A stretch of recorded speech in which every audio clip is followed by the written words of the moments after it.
Did you know that the very first prophecy God ever spoke is the exact same one that Judas fulfilled and Jesus completed? Let's trace this incredible prophetic line together, all the way from the Garden of Eden to the cross and the empty tomb. It all begins with Eve. Right after the fall, God speaks. But he's not talking to Adam or Eve. He's speaking directly to the serpent. In Genesis 3:15, he declares, "He will crush your head and you will bruise his heel."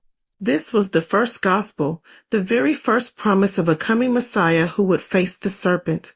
God told us the serpent would get a temporary victory, a bruise on the heel, but the Messiah would deliver the final crushing blow to the serpent's head. Fast forward thousands of years to King David. In Psalm 41, he writes about a deep personal betrayal. "My own familiar friend in whom I trusted, who ate my bread, has lifted up his heel against me." David is describing his own pain, but the Holy Spirit is pointing to something much bigger.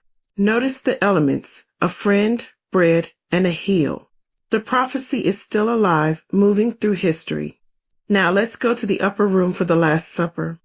Jesus is with his disciples, and he quotes that exact verse from David's Psalm. In John 13, he says, "He who eats bread with me has lifted up his heel against me."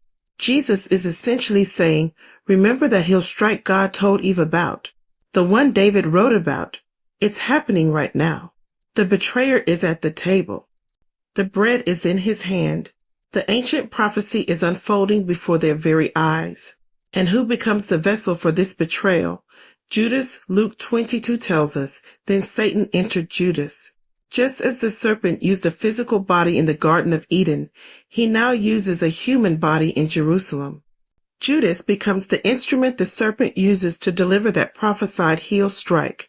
The promise is now turning into action. At the cross, we see the prophecy literally fulfilled. His heel is physically wounded. As Isaiah 53 says, he was wounded for our transgressions. The serpent struck, and that brings us to the resurrection. This is where the head is crushed. In Revelation, the risen Jesus declares, "I am he who lives. I have the keys of death and hell. O death, where is your sting?" Thanks be to God who gives us the victory. Jesus rose from the grave. Death lost its power. Satan was defeated. The heel was bruised on Good Friday, but the head was crushed on Resurrection Sunday. The promise God made to Eve was fulfilled in victory. Jesus' victory destroyed the very authority of the enemy that Judas gave a foothold to. Please subscribe.